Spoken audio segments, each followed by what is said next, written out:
una historia muy conmovedora sobre el hijo de Bashir, radiyallahu anhu, un compañero del profeta sallallahu alaihi wasallam que era un ansari. La historia cuenta que había salido a una expedición militar a la que el profeta sallallahu alaihi wasallam no fue, de modo que cuando volvieron de la expedición, el profeta sallallahu alaihi wasallam salió a las afueras de Medina a darles la bienvenida. Y todos los niños cuyos padres habían ido a la expedición también salieron para dar la bienvenida a sus padres, a sus hermanos, a sus tíos. Así que estaban allí esperando a que volvieran. A medida que iban volviendo, el profeta sallallahu alaihi wasallam esperaba y decidió ir detrás de la última fila del ejército, cuidando de todos, como un pastor. Entonces, el hijo de Bashir, radiyallahu anhu, se encontraba allí subido a una roca buscando a su padre, viendo a la gente llegar y preguntándoles: ¿Has visto a mi padre? ¿Has visto a mi padre? Él no veía a su padre. Finalmente, cuando vio al profeta sallallahu alaihi wasallam cabalgando al final, se dio cuenta de que eso significaba que su padre no había vuelto y empezó a llorar. El niño comenzó a llorar porque se dio cuenta de que su padre ya no volvería, había fallecido. El profeta sallallahu alaihi wasallam se detuvo al instante, estaba cabalgando y se detuvo. Entonces cogió a Bashir y lo abrazó y se quedó abrazándolo hasta que se calmó. Y entonces le dijo: «¿Ama tarda an akuna ana abak wa Aisha ummak?» Le intentó tranquilizar y le dijo: «¿Aceptas que yo sea tu padre y Aisha sea tu madre?» Acoger a alguien como si fuera tu propio hijo es empatía. Fijaos en cómo esta característica embellece la conducta y el carácter de una persona. Esto es una cualidad central del carácter profético, de modo que cuando hablamos de la belleza que tiene el Islam y de cómo el Islam atrae a la gente, vemos que es a través de su belleza, espiritualidad, carácter, akhlaq y el trato en general de los musulmanes. Y el pilar de todo ello se centra en la empatía. Y por ello hay que cultivar día a día una actitud empática.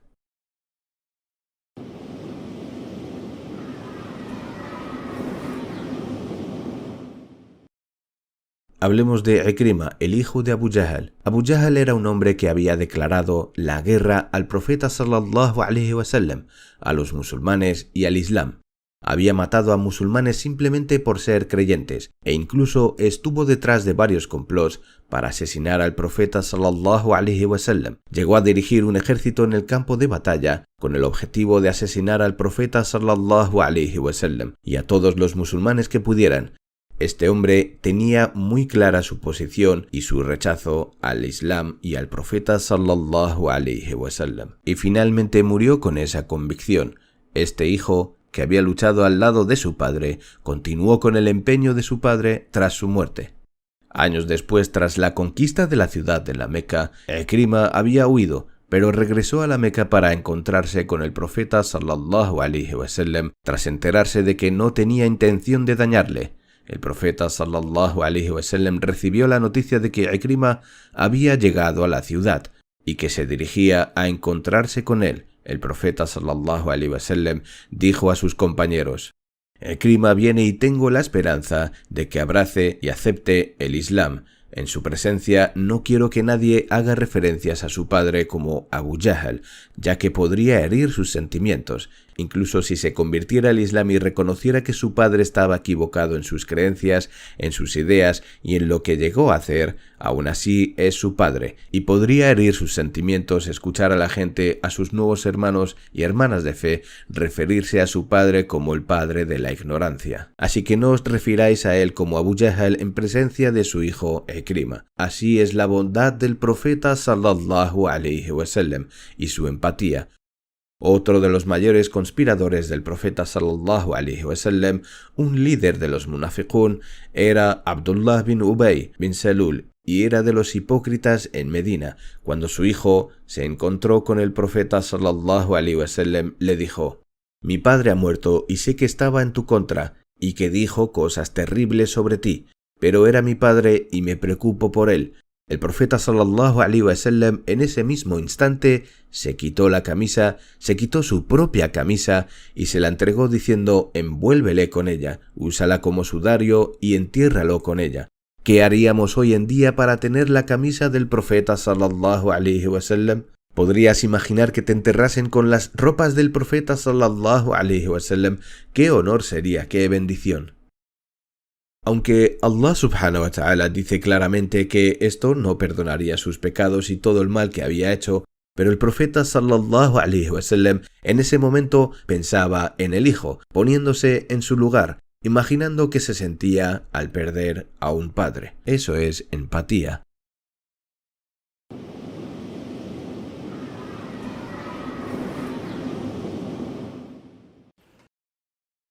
El rey de los munafiqín, los hipócritas, llamado Abdullah ibn Ubay ibn Salul, era un hombre que dañó tanto al Islam como al profeta e incluso a la propia casa del mensajero en un sinfín de ocasiones. Por ejemplo, en la primera campaña del Islam en Badr, que seguramente ya conoces, Allah concedió la victoria a los musulmanes. Sin embargo, los Quraysh juraron vengarse en la batalla de Uhud. Así que los musulmanes decidieron salir en busca de su ejército. Los Quraysh enemigos eran 3000 y los musulmanes 1000. En la mitad del camino hacia el campo de batalla, Abdullah ibn Ubay ibn Salul decidió: ya no quiero ir. Mis hombres y yo volveremos a la ciudad.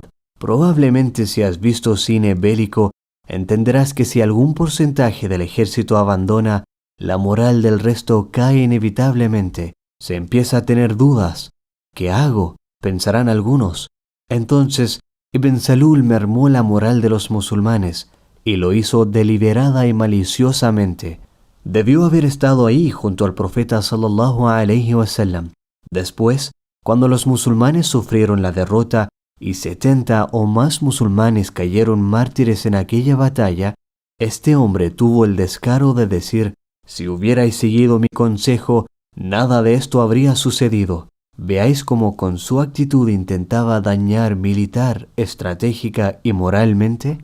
Un día, después de una larga y tediosa campaña en la que se encontraba el profeta, llamó a un grupo de personas para decirles: cuando volvamos a Medina, nosotros los honorables expulsaremos a los despreciables.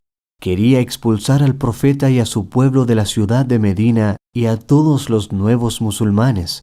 En otra campaña, vio a nuestra madre Aisha radiyallahu anha retirada de la caravana e hizo afirmaciones calumniosas sobre ella, pero Allah desmintió esta calumnia en una revelación en el Corán para que no se dudara nunca de su honra. Entonces atacó la casa del profeta, el honor del mismísimo profeta y la dignidad de su vida. Y después de hacer todo lo que hizo, el tiempo pasó, y como a todos, a Abdullah ibn Ubay ibn Salul le llegó la muerte y será juzgado. Sin embargo, su hijo fue un hombre justo, un compañero leal del profeta sallallahu alaihi wasallam. Y, subhanallah, cuando su padre vivía, cuando aún era poderoso y era arrogante, supo de lo que había dicho su padre del profeta y fue directamente al profeta y dijo: amado y noble mensajero de Allah, si quieres que lo mate, solo dímelo, porque no podría ver a nadie más ejecutar a mi padre y caminar libremente por las calles de Medina. Así que si hay que hacerlo, dímelo, porque yo lo haré. Entonces el profeta dijo: no, soportaremos a tu padre con paciencia. Más tarde, cuando a Abdullah ibn Ubay ibn Salul le llegó su hora y murió, escucha qué ocurrió. El hijo acudió al profeta. Dijo: mi padre ha muerto. ¿Podrías darme tu thawb, tu túnica, para vestir con él a mi padre y usarlo como mortaja? Esto era un honor que incluso la mayoría de los compañeros no habían alcanzado. Son muy pocos los que podían aspirar a tanto para poder decir: ¿sabes? Me enterraron con las ropas del mensajero de Allah. Sin embargo, este hombre llegó. No pedía por Umar ni por Abu Bakr, pedía por Abdullah ibn Ubay ibn Salul. Dame tu thawb, dame tu túnica para él. Y él, rahmatun lil alamin, misericordia para los mundos, se quitó su túnica, se la entregó diciendo: aquí tienes, entierra a tu padre con esto. Además le pidió: oh profeta, dirige el rezo fúnebre. Ahora quiero que nos pongamos en su situación. Alguien que insultó a tu familia, alguien que intentó crear división en las filas de tu comunidad, alguien que provocó implícitamente la pérdida de más de 70 de tus compañeros. Tu sangre herviría como nunca. Cualquiera diría, está muerto. Alhamdulillah, que Allah le arroje a las profundidades del infierno. Esa podría ser una reacción natural, pero el profeta le respondió, iré y dirigiré el rezo fúnebre, el salatul janaza. ¿Qué tipo de corazón tenía el profeta? El profeta sallallahu alayhi wa sallam acudió. El mensajero sallallahu alayhi wa sallam se puso en pie para dirigir el funeral de Abdullah ibn Ubay ibn Salul, el mejor de las creaciones, el último de los profetas, y todos en línea detrás de él para orar por este hipócrita. Y cuando estuvo a punto de empezar, Umar ibn al-Khattab se acercó interponiéndose entre el profeta y el cadáver,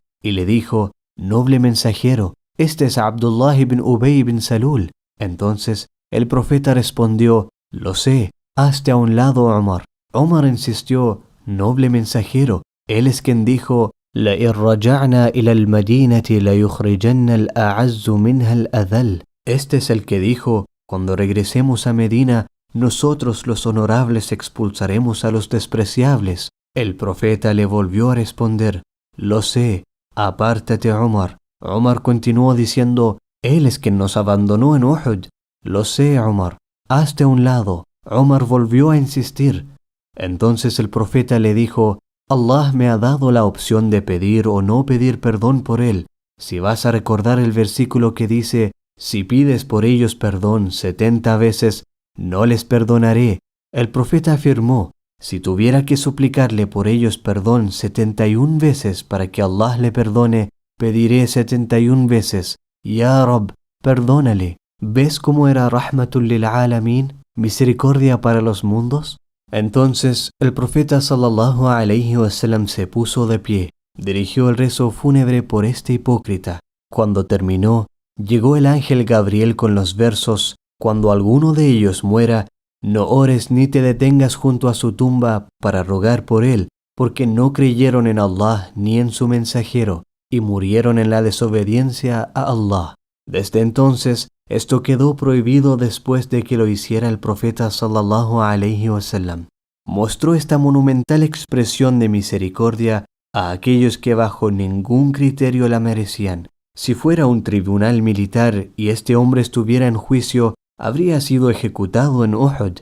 Por lo tanto, es hora de que nosotros, como musulmanes, comprendamos la verdadera misión del profeta, una misión de misericordia absoluta para toda la humanidad.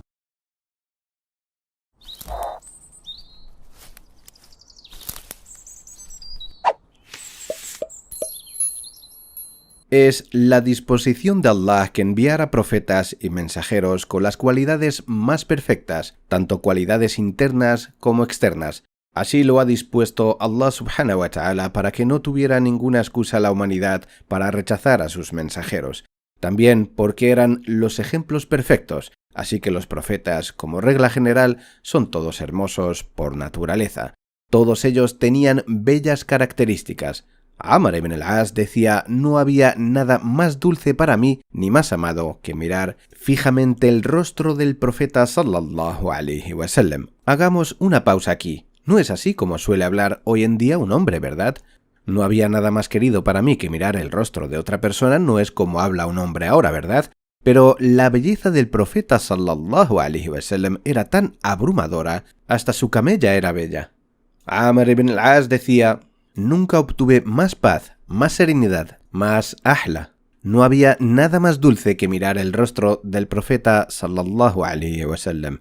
Sin embargo, también dijo, nunca tuve suficiente, nunca me cansé de mirarlo. No obstante, para los que le preguntaban cómo era físicamente, él no podía describirlo. ¿Por qué? Amr ibn al-As decía, porque junto con ese deseo de mirarle también sentía un profundo respeto, una profunda admiración a su figura. Eso no me permitía mirarle directamente a los ojos. Tenía que bajar mi mirada. En otras palabras, hay dos emociones aquí.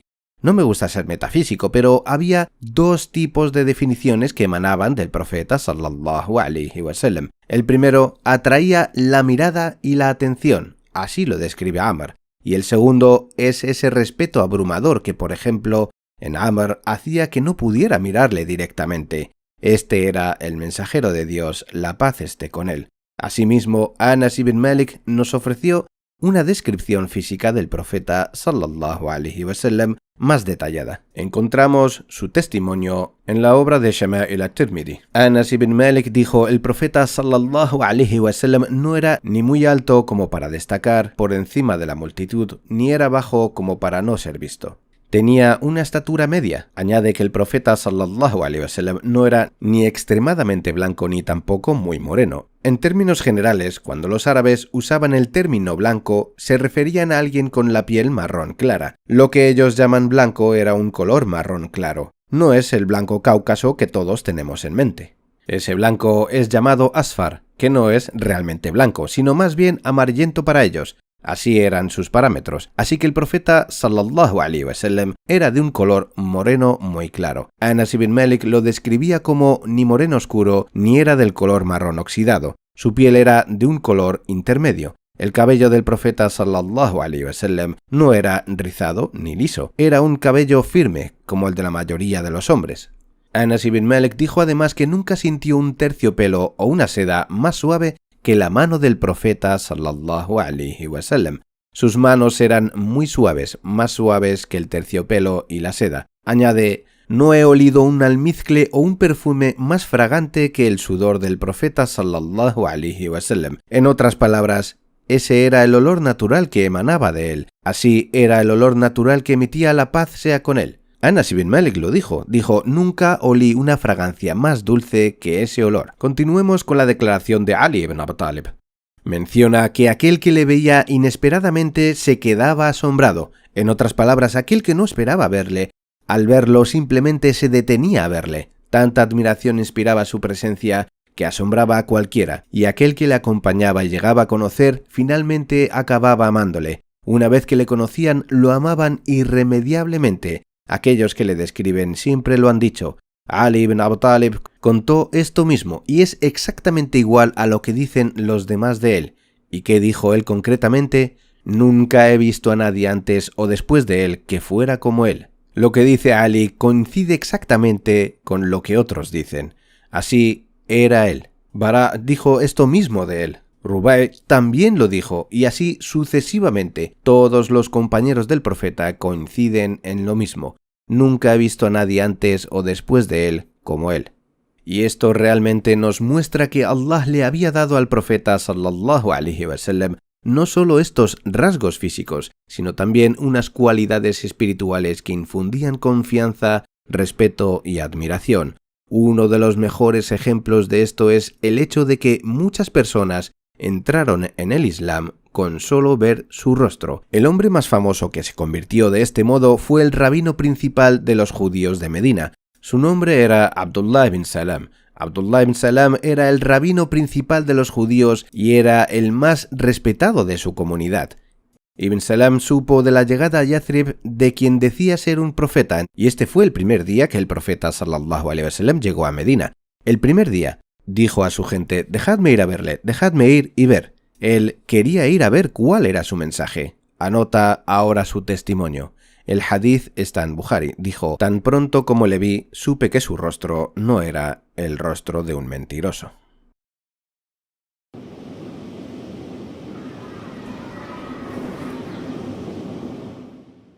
El profeta sallallahu alaihi wasallam fue el hombre más joven que estuvo en el día de Hilf al-Fudul, el día de la Liga de los Virtuosos, el día en que se reunieron para establecer los derechos económicos de todos y cada uno de los miembros de esa sociedad. Irónicamente, subhanallah, eso sucedió porque un extranjero vino a la Meca y fue agraviado, y entonces él escribió un largo poema sobre cómo la gente de la Meca pensaba que era exaltada, acerca de cómo pensaban que la Kaaba estaba en su poder, o pensaban que era de su propiedad, y de cómo la Kaaba, estando en su poder, podía perjudicar a la gente. ¿Y sabéis qué? Cuando vas a Meca hoy en día, ¿qué ves afuera? ¿Esos grandes edificios? ¿Qué ves detrás de esa enorme torre del reloj? ¿Qué ves a solo unos metros de la tela de la Kaaba y el Haram, en la que se invierten millones y millones de dólares cada año? ¿Qué puedes ver? Ves gente mutilada que está suplicando por sobrevivir. personas mutiladas que no pueden comer ni beber. ¿Es ese nuestro Islam de hoy en día? Umar ibn al-Khattab radiyallahu ta'ala anhu, cuando se le pidió que cambiara la tela de la Kaaba, dijo: los pobres son más dignos de ser vestidos y ser alimentados que la Kaaba, porque el profeta sallallahu alaihi wasallam dijo: qué tan puro eres, qué tan grande eres, pero te juro que el honor, la sangre, la propiedad de un creyente es más sagrado para Allah que tú.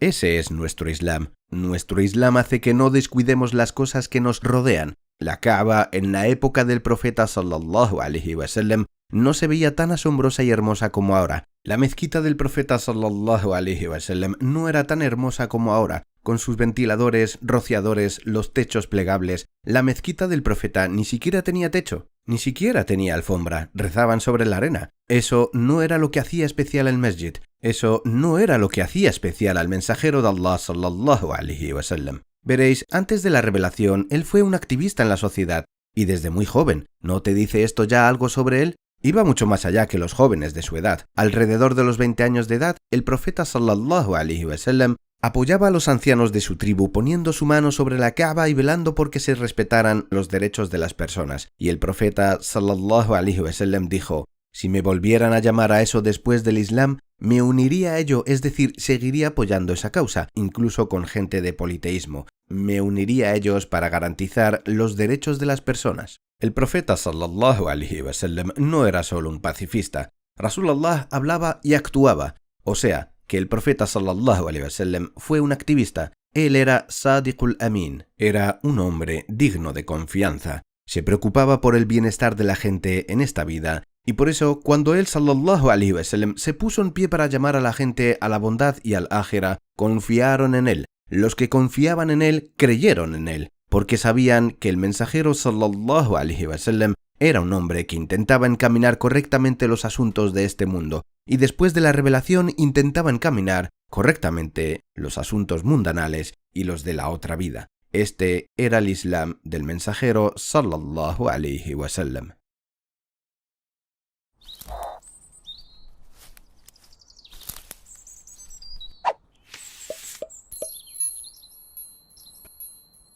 Junto con la belleza externa, el profeta sallallahu alaihi wasallam fue, por supuesto, bendecido con belleza interna, y fue bendecido con humildad, y fue bendecido con modestia.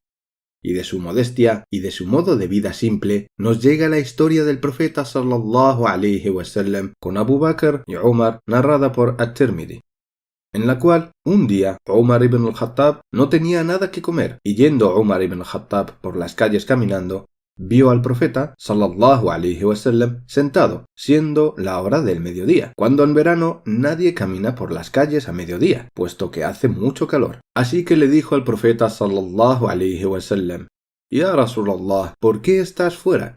Y el profeta sallallahu alaihi wasallam, sabiendo que Umar estaba fuera por una única razón, que no tenía comida en casa, le respondió: por la misma razón que tú, porque no hay nada para comer en casa. Y mientras estaban ahí sentados, Abu Bakr también pasó por delante. Y es que cuando se está hambriento es difícil quedarse en casa. Lo único que se puede hacer es salir a caminar y simplemente estar fuera. Así que estando los tres ahí sentados, hablando, uno de los sahaba, Abul Haytham, pasó corriendo delante de ellos de vuelta del trabajo. Y le preguntó al profeta: «Oh Rasulallah, ¿qué estáis haciendo aquí los tres a esta hora del día?» Y Omar respondió: «Verás, no tenemos nada que comer, así que estamos aquí, básicamente sentados, hablando». Abul Haytham dijo: «No, esto no es posible, no es posible. No es posible que las tres mejores personas que existen se encuentren aquí sentadas». Y él, sabiendo que solo tenía en casa una cabra muy vieja, les dijo: «Venid a mi casa y os daré comida». Así que corrió a su casa, donde solo tenía una cabra muy vieja, la cual ya había dejado atrás la edad de poder dar leche, y le dijo a su mujer: «Por Allah que tenemos que sacrificar a esta cabra,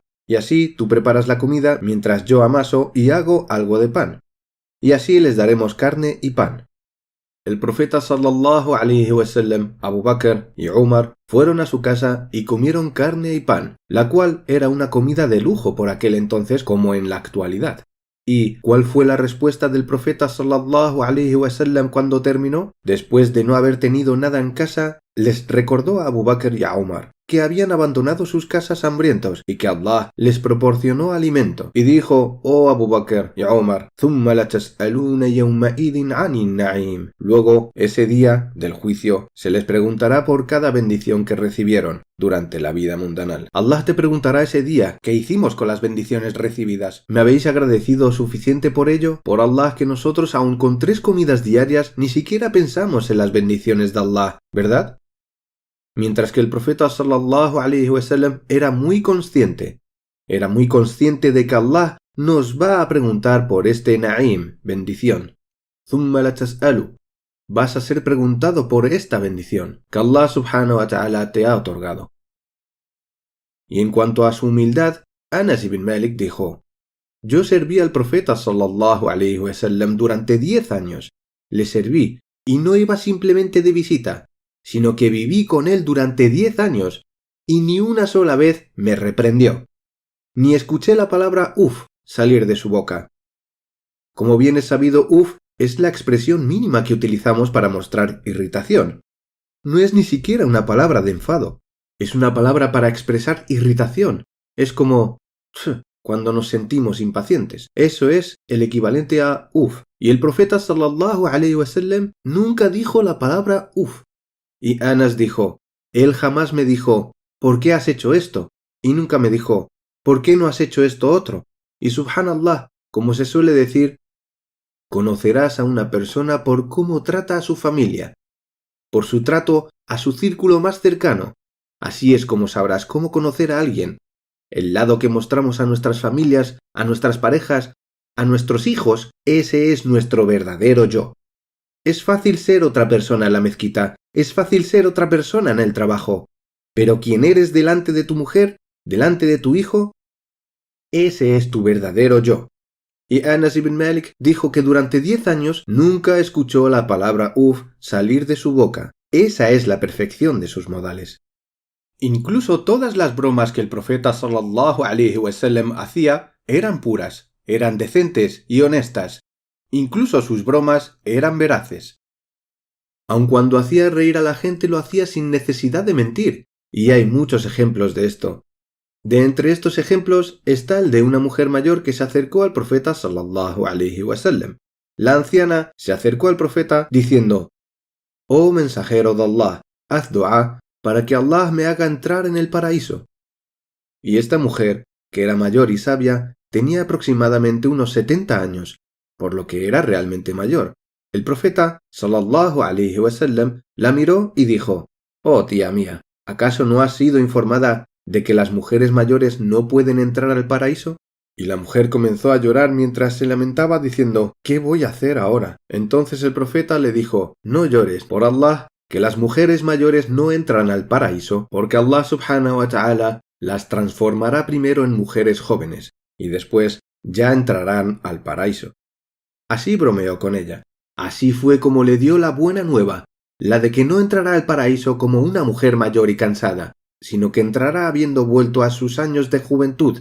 Así es como entrará al paraíso. Y después descendió el verso: Inna ansha'nahuna insha'a. Las creé a las mujeres del paraíso de manera especial. Para concluir, mencionaremos un bello hadith de Bukhari, en el que Anas ibn Malik narró que vio a un hombre que se acercó al profeta sallallahu alaihi wasallam y dijo: oh mensajero, oh Allah, ¿cuándo será el día del juicio? Mata sa'a. Y siendo esta una pregunta que en realidad no guarda beneficio alguno y con cuya respuesta uno no ganaría nada, y siendo el profeta sallallahu alaihi wasallam ajeno a esta información, en lugar de decirle no lo sé o ¿para qué quieres saberlo?, le redirigió a una pregunta más pertinente diciendo: ¿qué tienes preparado para cuando ese día llegue? En lugar de preguntar cuándo será el día del juicio, pregúntate: ¿qué tienes preparado para cuando ese día llegue?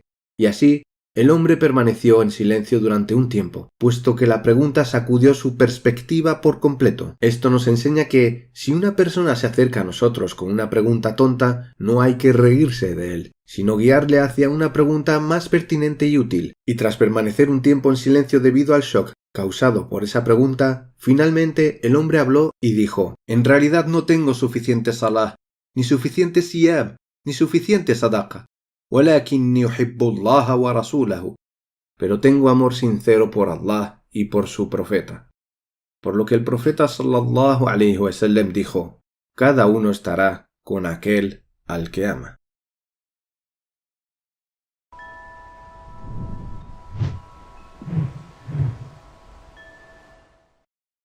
La ley sobre la que vamos a hablar en este vídeo es la siguiente.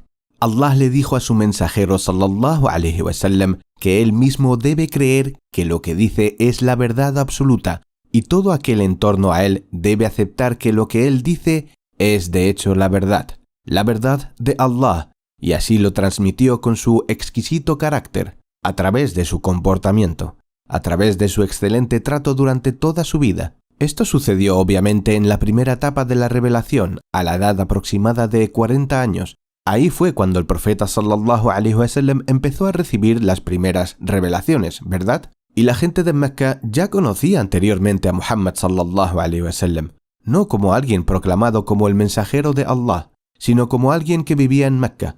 Él era conocido como Muhammad, hijo de Abdullah. Nunca se proclamó como profeta antes de serlo. Allah no le había dado aún esa responsabilidad, así que le conocían desde hace 40 años.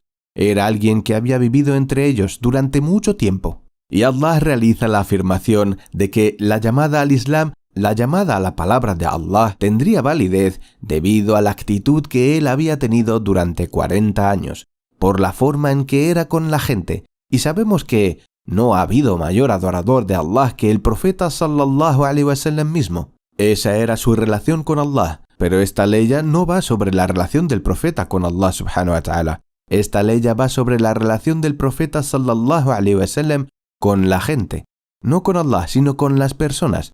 Y aún más interesante es que va de su relación con la gente antes de ser mensajero de Allah, no después, sino antes de ser mensajero, cuando aún no se produjo ninguna revelación del Corán, y la actitud que el profeta tenía con la gente, el tipo de hijo que era, el tipo de padre que era, el tipo de hombre de negocios, de marido, de amigo, de vecino que era, de sobrino, el nieto que era, en general, el tipo de ser humano que era, el tipo de relaciones que tenía, las formas con las que trataba a la gente, las formas con las que hablaba, cómo se comportaba, delante de la gente o no. Un hombre que solo se comportaba de forma honesta. Preguntaras a quien preguntaras, este hombre tenía la credibilidad de su gente por su honestidad. Y el Corán enfatiza esto aquí. Allah concretamente dice en esta ley que una de las pruebas de que el Corán es la palabra de Allah, de que el Corán es la verdad, que el Islam es la verdad, es por el comportamiento ejemplar que el profeta sallallahu alaihi wasallam tuvo durante esos 40 años. Esa es la prueba.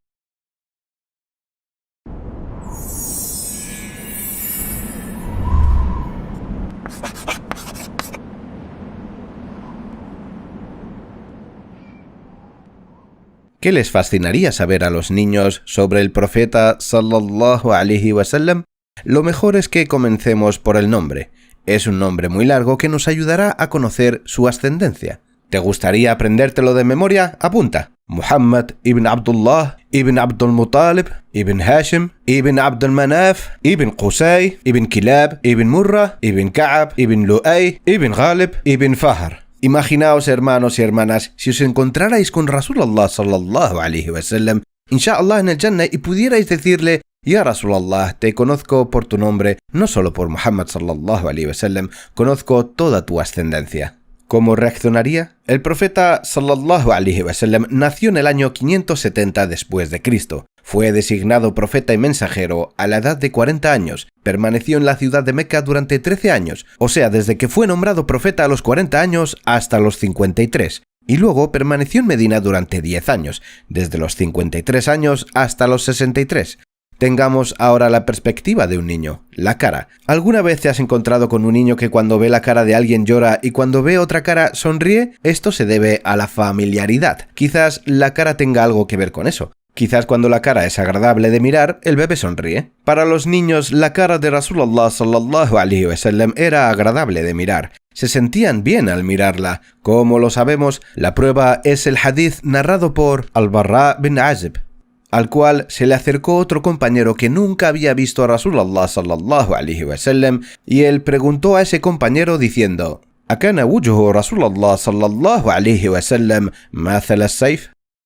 ¿Era el rostro del profeta sallallahu alaihi wasallam como la espada afilada lista para cortar cosas? Él dijo, no, él era como la luna. Ahora, imagina que un niño mira a la luna. ¿Es como mirar una espada? ¿Es como una bomba o un explosivo? ¿O una pistola? ¿O incluso un cuchillo de cocina? No, por supuesto que no. Así que era agradable a la vista. Si miraban los niños el cabello del profeta sallallahu alaihi wasallam, veían un cabello bonito, limpio, negro.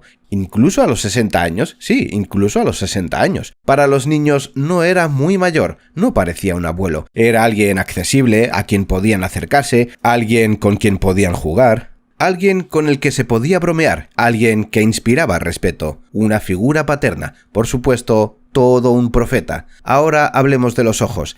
Tenía un bonito contraste de color. El iris de sus ojos era negro, más negro que el negro, y el resto del ojo más blanco que el blanco, mashallah. Sin nada de venas rojas que resaltaban, ojos blancos, limpios. Así que imagina esto, imagina esos ojos limpios e imagínalo sonriendo. Hay un hadith fascinante de un niño llamado Abdullah ibn Haritha. Él dijo, siempre que el profeta me veía, después de haber abrazado el Islam, me recibía con una sonrisa.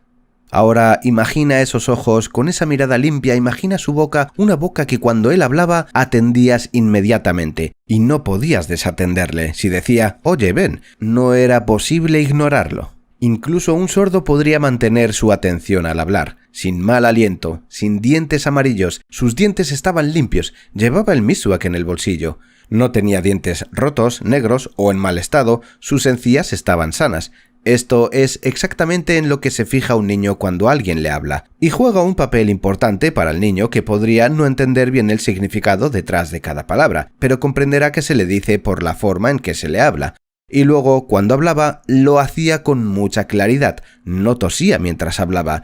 No tenías que decirle que subiera o bajase el tono de su voz. Su tono de voz era perfecto, moderado, modulaba su voz de acuerdo a lo que necesitaba decirte, no solo en términos de voz, sino incluso de contenido, tomaba en cuenta la edad, el género, el nivel de educación, él reaccionaba, actuaba y aconsejaba en consecuencia. Y es por eso que había muchos compañeros que hacían la misma pregunta, pero las respuestas que recibían eran de acuerdo a la personalidad de cada uno. Hablaba de una forma muy elocuente y muy clara, tanto que Aisha radiyallahu anha dijo, aquel que se encontrase sentado para escucharle podía memorizar lo que decía. Entonces cada oyente se convertía en una grabadora porque hablaba despacio, pero no te aburría, hablaba lentamente para que entendieras e interiorizaras la enseñanza.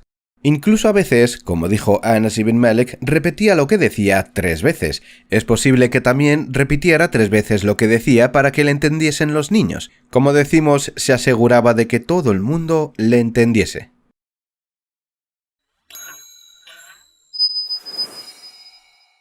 Observemos la práctica del rezo nocturno del profeta sallallahu alaihi wasallam. Él no aumentó su tahajjud. وَمِنَ اللَّيْلِ فَتَهَجَّدْ بِهِ نَافِلَةً لَكَ. No aumentó sus oraciones en Ramadán. Nosotros lo hacemos. Para acercarse a la práctica del profeta, hay que entender que él realizaba esto todos los días del año. يَا أَيُّهَا الْمُزَّمِّلُ قُمِ اللَّيْلَ إِلَّا قَلِيلًا نِصْفَهُ أَوْ انقُصْ مِنْهُ قَلِيلًا أو زد عليه ورتل القرآن ترتيلا. Y esta era una práctica que realizaba durante todo el año. Ata, uno de los grandes sabios de los salaf, dijo: دخلت على عائشة فقلت لها يا عائشة أخبرينا بأعجب ما رأيت من رسول الله صلى الله عليه وسلم. Dijo a Aisha, la paz esté con ella, cuéntanos la cosa más maravillosa que viste del mensajero de Allah. Y ella respondió, أي شأنه ليس عجبا. ¿Qué cosa hacía que no fuera maravillosa? ولكن دخل علي ليلة فدخل فراشي. Vino una noche a verme y se acostó en mi cama. حتى مس جلده جلدي. Podía sentir su piel pegada a la mía. فقال يا ابنة أبي بكر ذريني أتعبد لربي. Oh hija de Abu Bakr, déjame ir a orar a mi Señor. Ella le dijo, Wallahi inni uhibbu qurbaka ya Rasulallah. por Allah que amo estar cerca de ti, ya Rasulallah. Lakin uthiru hawak, pero prefiero lo que tú prefieres. فقام إلى قربة ماء فتوضأ ولم يكثر صب الماء. Llegó al lugar del recipiente de agua e hizo la ablución. فقام يصلي فبكى حتى سالت دموعه على صدره. Entonces se puso a rezar. Lloró hasta que las lágrimas corrieron por su pecho.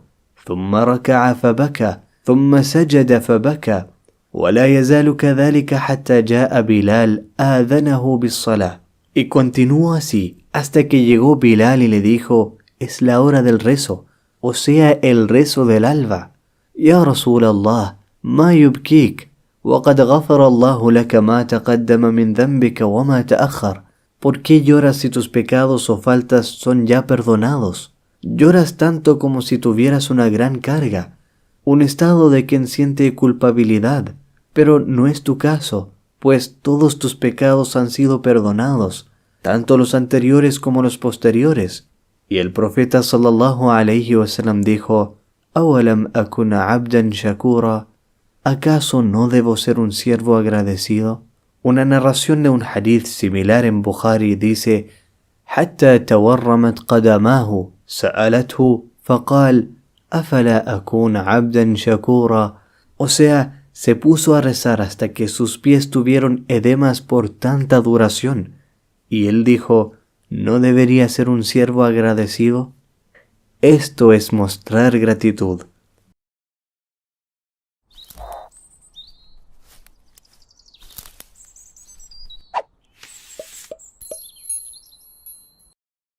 Ha sido narrado que el profeta sallallahu alaihi wasallam nació el día 12 de Rabi' al-Awwal, pero la realidad es que los textos históricos mencionan varias fechas sin haber una decisión consensuada sobre la fecha exacta del nacimiento del profeta sallallahu alaihi wasallam. Así dice el famoso hadith de Sahih Muslim. Fue preguntado acerca del ayuno el lunes y dijo: en él nací y en él comenzó la revelación. La primera palabra que descendió del Corán, Iqra, lee, fue un lunes. Pero esto sabemos que el profeta sallallahu alaihi wasallam nació un lunes. ¿Y en qué año nació? Existe una hermosa narración de Uthman ibn Affan en la que preguntó a un anciano de los Quraysh, su nombre era Qubaz ibn Ashyam, después de la muerte del profeta sallallahu alaihi wasallam. La pregunta fue: ¿A anta akbaru min rasulillah sallallahu alaihi wasallam? Que significa: ¿eres mayor que el profeta sallallahu alaihi wasallam? Porque era un hombre mayor. La palabra akbar también significa mayor que o tener grandeza. Qubaiz sonrió y dijo: el profeta sallallahu alaihi wasallam es akbar minni, más grande que yo, pero yo soy mayor que él, asannu minhu. Fijaros lo que hizo, cambió el orden de la pregunta porque estaba evitando responder directamente: ¿eres mayor que el profeta sallallahu alaihi wasallam? Y este respondió: no. El profeta sallallahu alaihi wasallam es más grande que yo, pero yo soy más viejo que él. El profeta sallallahu alaihi wasallam nació en Aam al-Fil, el año del elefante, así que ya tenemos el año. El anciano continuó: nació en el año del elefante y en cuanto a mí, yo recuerdo que mi madre solía llevarme a las afueras de Mecca, donde se podía ver el estiércol seco que los elefantes habían dejado. El anciano recordaba el estiércol que dejaron los elefantes. Y esto ocurrió el mismo año del incidente de los elefantes. Por lo tanto, el profeta sallallahu alaihi wasallam nació en ese año. Así que este hombre era algo más mayor que el profeta sallallahu alaihi wasallam y el profeta sallallahu alaihi wasallam es más grande que él, al-akbaru minhu. Este hadith fue narrado por Tirmidhi. Alguien preguntó a otro sahabi, Suwaid ibn Ghafla, sobre el nacimiento del profeta sallallahu alaihi wasallam y dijo: el profeta sallallahu alaihi wasallam y yo nacimos el mismo año, Aam al-Fil, el año del elefante. De ambas narraciones podemos deducir y comprobar que el profeta sallallahu alaihi wasallam nació en el año del elefante. La gran mayoría de los primeros historiadores afirman que nació en el año del elefante. Hasta la Hijra sabemos que los árabes no tenían calendario. Su calendario se basaba en acontecimientos ocurridos. Pero ¿cuál es el año del elefante? La mayoría de los historiadores dicen que corresponde con el 570 de la era cristiana. Así que el profeta sallallahu alaihi wasallam nació en el año 570 después de Cristo. Ahora, ¿sabemos en qué mes nació? Ibn Ishaq dijo: sin ninguna cadena de transmisores, o sea, Él escribió esto por sí mismo, que el profeta sallallahu alaihi wasallam nació un lunes 12 de Rabi' al-Awwal, en el año del elefante. Esto explicaría por qué existe esta opinión. Sin embargo, entre él y el profeta hay un periodo de 200 años, porque si volvemos a su nacimiento, esto ocurrió 53 años antes de la Hijra, pero él no dijo de dónde sacó esa información, quién lo narró y cuál es la cadena de transmisores. Hay un segundo libro más reciente llamado Tabaqat de Ibn Sa'd, escrito hace unos 220 años. Narra que el profeta sallallahu alaihi wasallam nació un lunes. Algunas personas dicen, cito, él nació el día 10 de Rabi' al-Awwal, otros dijeron que nació el día 2 de Rabi' al-Awwal. Fin de la cita. Ibn Abbas también dijo el 10 de Rabi' al-Awwal. Ibn Kathir, en su libro Al-Bidaya wa An-Nihaya, dijo que la opinión mayoritaria es que el profeta sallallahu alaihi wasallam nació en el mes de Rabi' al-Awwal. Y luego los eruditos difirieron con respecto al día de este mes. Un grupo dice que nació el 2 de Rabi' al-Awwal. Ibn Kathir dice que esta es la opinión de Abu Ma'shar as-Sindi, un famoso historiador que murió en el año 171. Esta también es la opinión de Ibn Abdul Barr, un famoso sabio de Al-Ándalus. Murió en el año 463. También fue la opinión de Al-Waqidi, murió en el año 207. Al-Waqidi es uno de los historiadores famosos en los comienzos del Islam. Ibn Kathir opta por otra opinión, la que dice que nació el 8 de Rabi' al-Awwal. Él dice que esta era la opinión de Ibn Hazm, un famoso sabio de Al-Ándalus.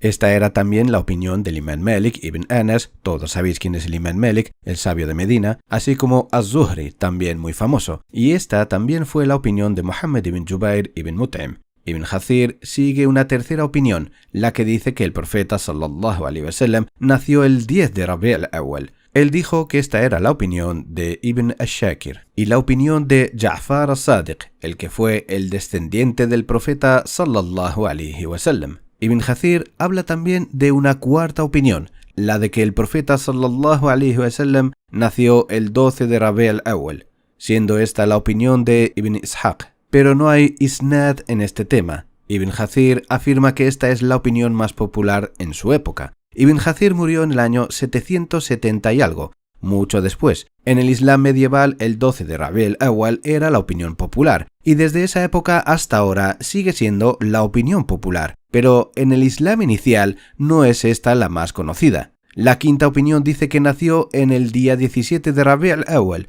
La sexta opinión el 22 de Rabi' al-Awwal. La séptima opinión sostiene que no nació en Rabi' al-Awwal, nació en Ramadán. Esta es la opinión de Az-Zubair ibn Bakkar. Este fue el primer sabio en escribir la historia de Mecca. Murió en el año 256. También existen otras opiniones más.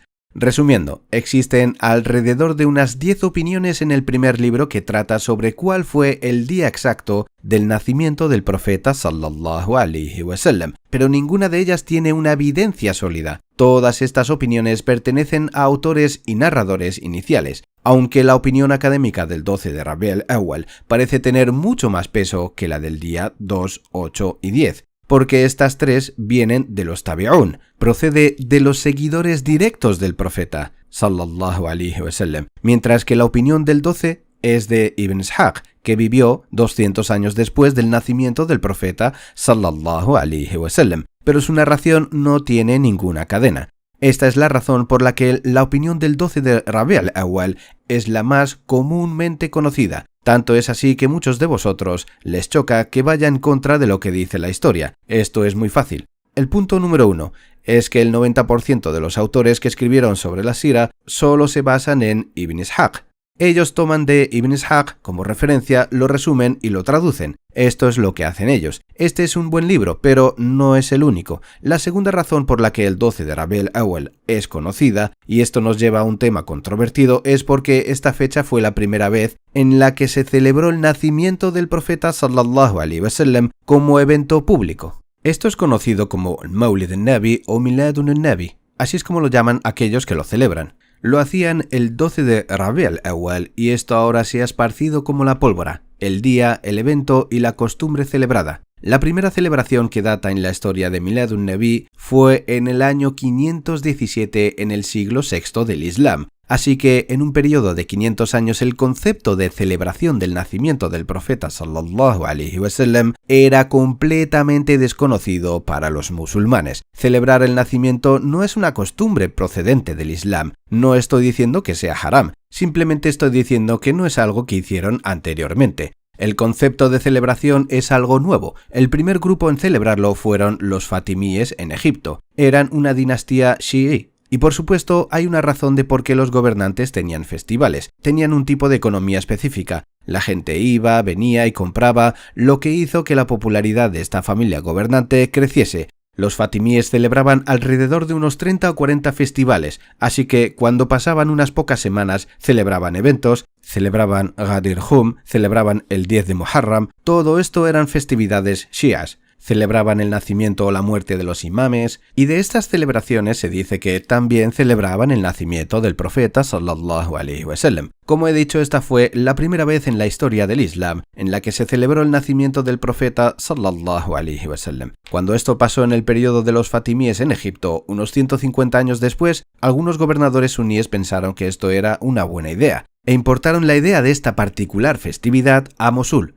situada fuera de Bagdad, en una ciudad de Irak. El primer gobernador suní, no era un califa, que celebró el Maulid, lo hizo en el año 670, así que hasta el año 670 esto fue algo que se desconocía en el mundo islámico suní, hasta que se llegó a convertir en todo un festejo. En tierras suníes, algunos sabios se opusieron a la idea. Otros de ellos dijeron, bueno, si lo hacéis con ciertas condiciones, entonces estamos de acuerdo. Pero después de la presión de la audiencia, cedieron, hasta convertirse en un evento popular. Todos sabéis cuál es mi opinión sobre esto. Creo que la forma de celebrar el nacimiento del profeta sallallahu alaihi wasallam, si realmente quieres celebrarlo, es ayunando los lunes, porque es lo que él sallallahu alaihi wasallam haría. También sabemos que hay una cadena de narradores hasta Sa'id ibn Musayyib, quien murió en el año 95 de la Hijra. Él no llegó a ver al profeta sallallahu alaihi wasallam, pero dijo que así se lo narraron, que el profeta sallallahu alaihi wasallam nació al mediodía.